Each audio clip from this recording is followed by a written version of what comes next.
Boa noite. Estão me ouvindo bem aí atrás, todo mundo? Bom, mais uma vez, é com imensa satisfação que venho até aqui falar para vocês nessa noite. Hoje nós vamos falar sobre de dentro para fora e de cima para baixo, como se origina a saúde e a doença. Mais uma vez, a espiritualidade preparou tudo para nós. Antes de estarmos aqui, esse ambiente já foi preparado. E aí a gente vê as aberturas, que sempre os assuntos estão interligados. Então, isso deixa a gente muito feliz e muito seguro de que está falando a coisa certa mesmo, né? De dentro para fora e de cima para baixo, Hahnemann... Aí tu tá voltando. Não, aí é a de cá.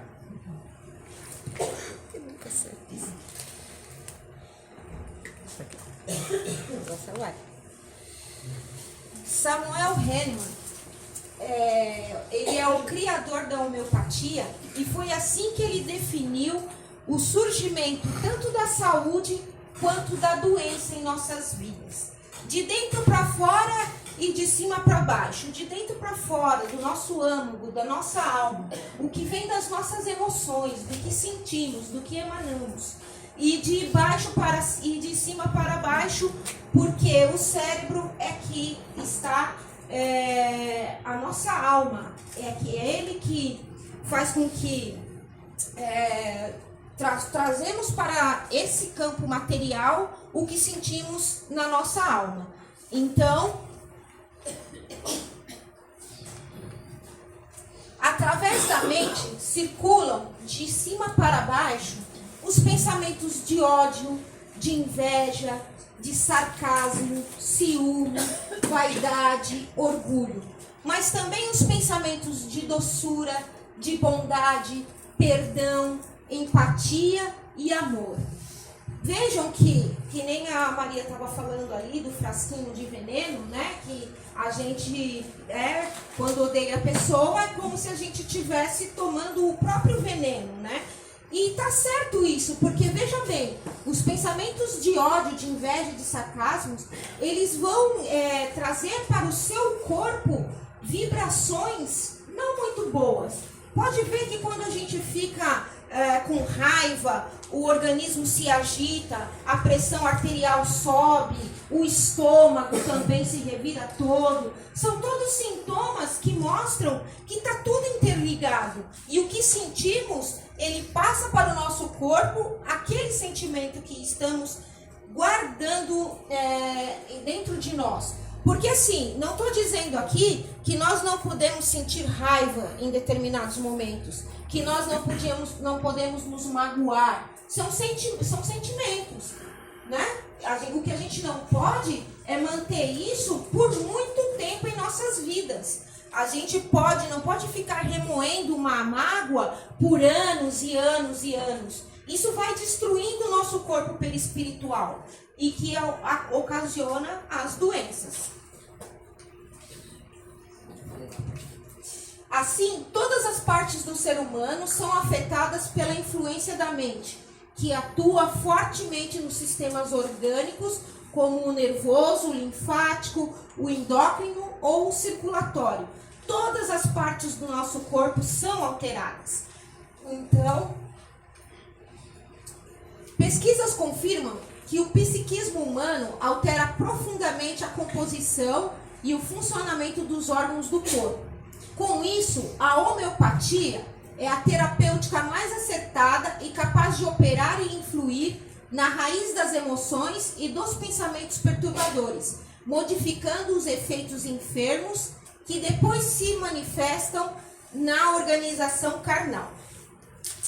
Porque, gente, esses pensamentos, quando eles fazem a sua passagem pelo nosso organismo, eles vêm acompanhados do choro, do medo, modifica os sentimentos, age sobre o nosso temperamento, perturbando a organização celular do organismo.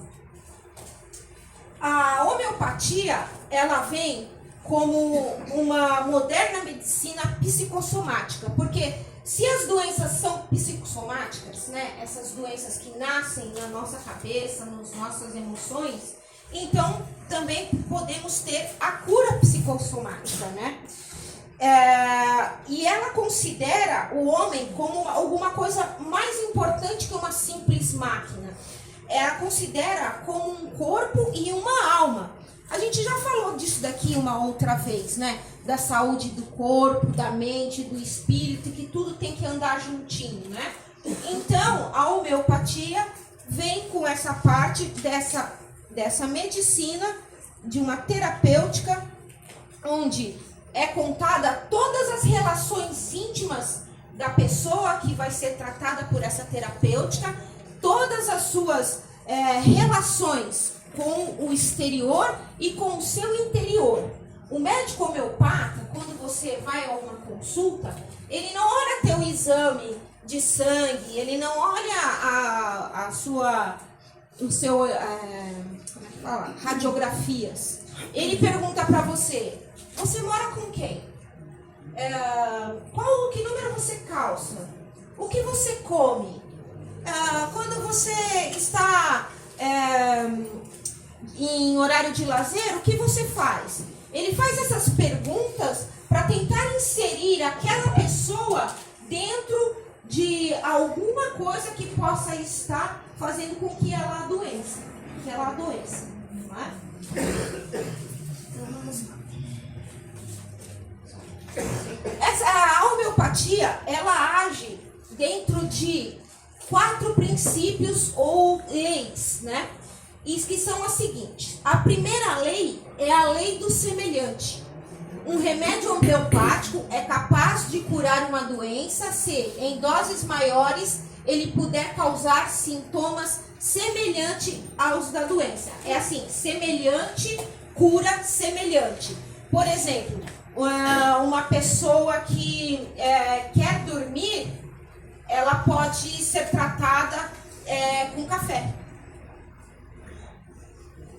Uma pessoa que é picada por escorpião, ela vai ser tratada com o veneno do próprio escorpião. Mas isso em partículas infinitamente pequenas, muito pequenas, que é o que dá a terapêutica da homeopatia.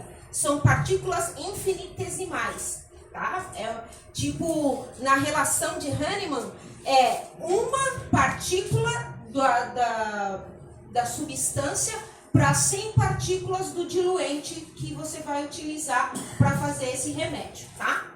A segunda lei, experimentação no homem sadio, que é uma patogenesia. A experimentação é feita em pessoas saudáveis para observar os efeitos da substância que servirão como base para o tratamento.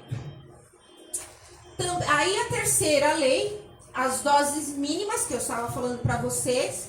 A substância é diluída e agitada vigorosamente em um processo chamado dinamização ou potenciação, buscando reduzir a toxicidade e aumentar o efeito terapêutico. Tá? Essa é a terceira lei. E a quarta lei é que é ministrado um medicamento único, diluído e dinamizado. Prescrição para um único medicamento que seja mais semelhante aos sintomas apresentados, tratando a pessoa de forma única e integral. O tratamento homeopático, ele alcança nuances que a alopatia não alcança, de tratar a doença aonde ela se origina. Não estou falando aqui contra a alopatia. Ela é extremamente necessária, mas são duas terapêuticas diferentes. A alopatia, ela age pela lei dos contrários. Quando nós tomamos um remédio alopático, a gente está tomando um remédio que, por exemplo, ele vai tratar de alguma coisa que você tem e vai prejudicar a outra, porque é um tratamento de choque. Então, geralmente, a gente tem problemas no estômago por causa de anti-inflamatórios, a gente tem problemas no estômago por causa de outros remédios, e aí tem que tomar outro remédio para o estômago, né? A homeopatia, não. A homeopatia, ela faz um efeito vagaroso. Ela vai aonde se origina a doença. Então, essa é a diferença dos dois tipos de tratamento. Mas é claro, a alopatia é extremamente necessária. Nós nunca poderemos curar fraturas ou traumas com o tratamento homeopático, por exemplo, tá?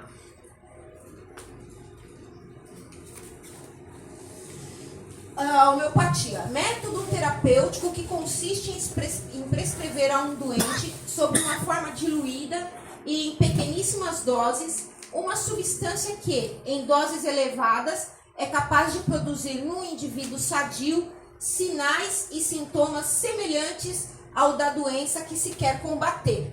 Né? Então, foi o exemplo que eu dei do café e tal, e do veneno do escorpião.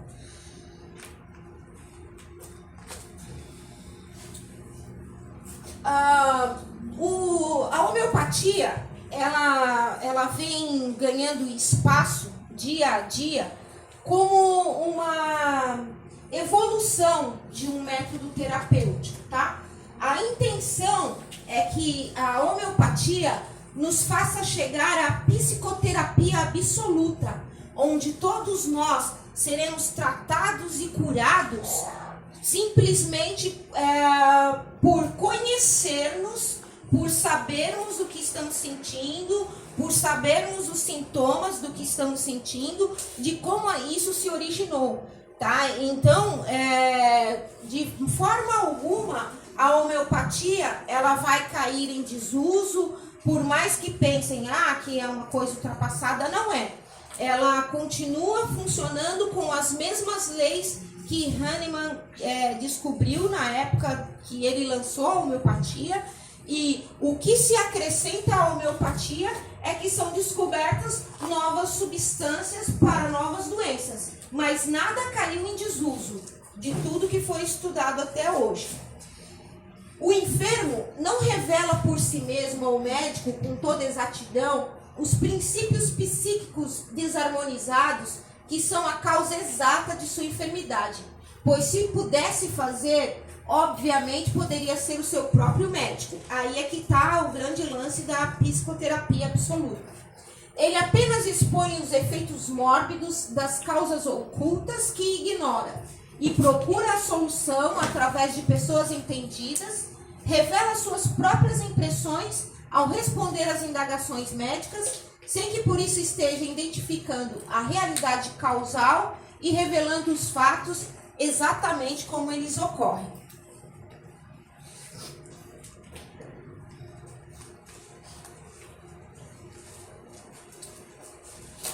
O médico homeopata, ele deve ser capaz de sondar o doente não apenas em função da moléstia, mas também no seu todo, corpo e alma, conforme ele pensa, sente e age.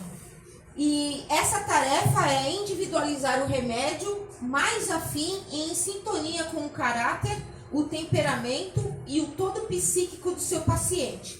Ele preocupa-se mais com o doente do que apenas diagnosticar a doença.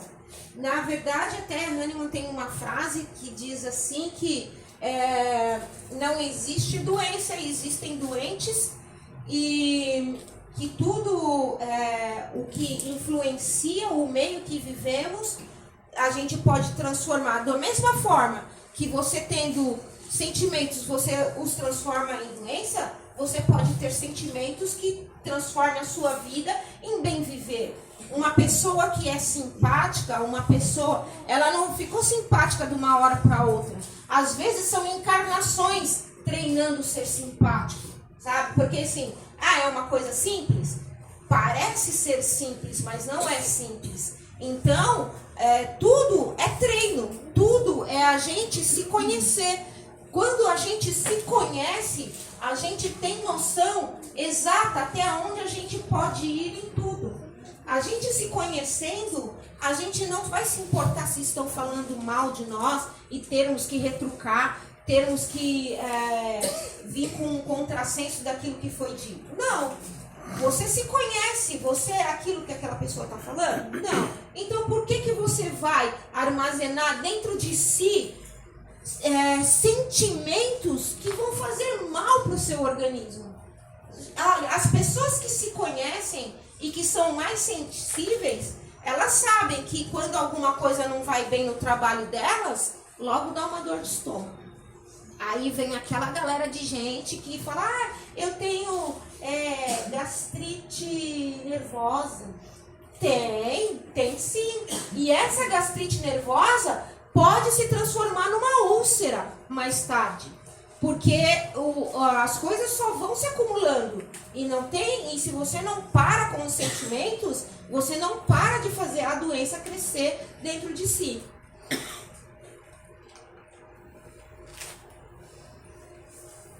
O médico homeopata compõe o retrato físico e mental do indivíduo, investigando-lhe o senso personalístico, suas concepções morais, religiosas, filosóficas, a capacidade de seu raciocínio e mesmo suas excentricidades nas relações da vida em comum.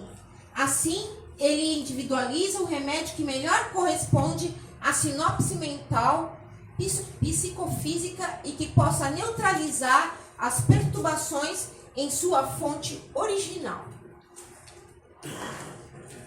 Aí assim, e como que é feita essa dinamização de substâncias, né? Só para a gente ter uma ideia de como que funciona.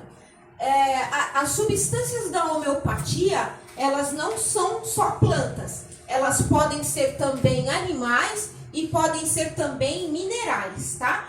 Então, você tem lá ou a planta ou o animal e você vai usar a escala centesimal de Hahnemanniana, que é uma parte da planta, por exemplo, se for a planta que nós formos usar, uma parte da planta para 100 do diluidor.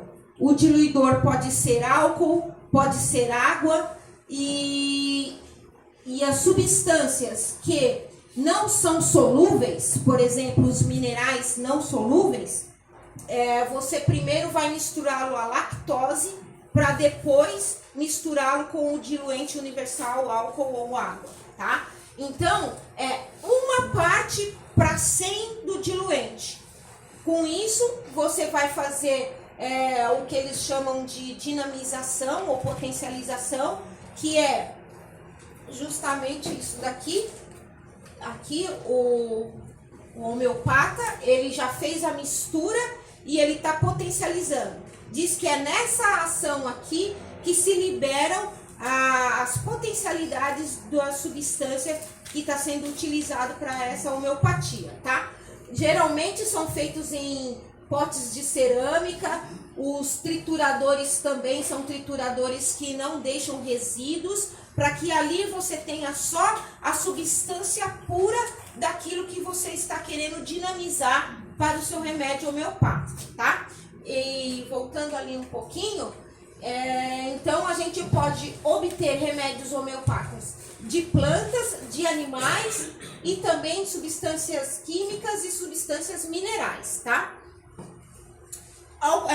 Então, aqui tem uma parte que é fitoterápica, né? E aí a gente vem de encontro também com as tinturas que nós fazemos aqui. Que o processo das tinturas que a Maria faz são parecidos com esses dinamizadores da homeopatia. Ali, quando você faz... Quando você quando você pega a parte da planta com o diluidor, você tem uma tintura mãe, que é a tintura que nós temos aqui das plantas que nós fazemos. A Maria faz com álcool de cereal, tá? Então, vamos lá mais pra frente.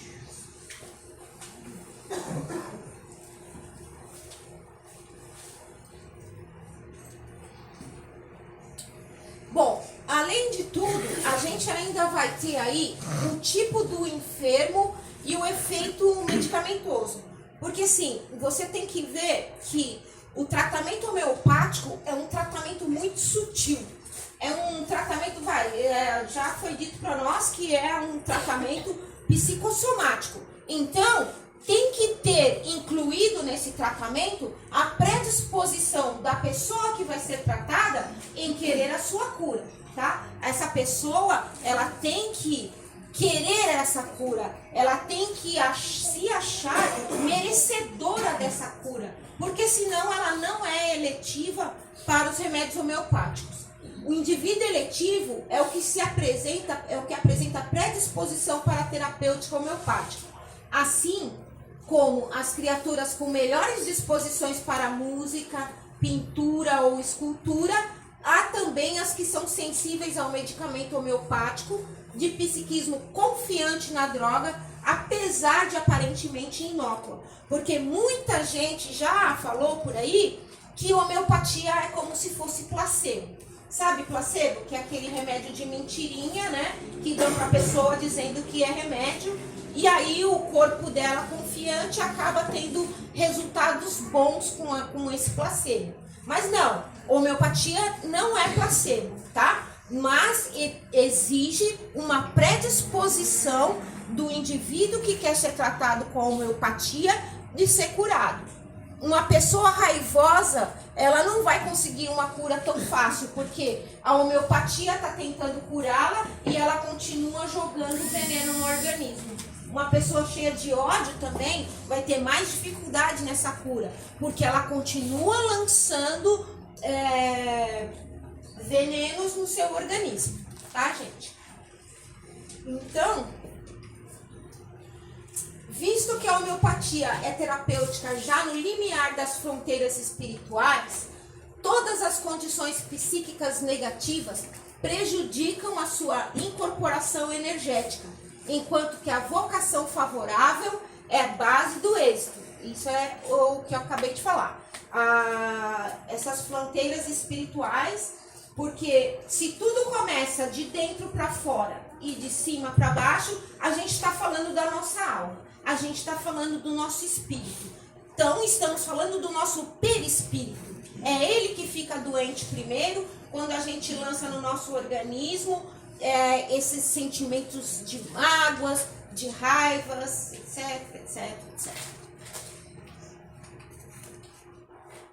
Aí, para finalizar, uma mensagem de Ramatiz. Gente, esta palestra foi tirada do livro Fisiologia da Alma, do Ramatiz, e tem essa mensagem dele para vocês. A cura real e definitiva de qualquer enfermidade só se concretizará depois que for efetuada a limpeza completa dos venenos acumulados na veste perispiritual, ou quando o espírito se entregar definitivamente à observação cotidiana dos princípios terapêuticos estabelecidos pelo Cristo Jesus, o médico divino. Gratidão, uma boa noite a todos e obrigada.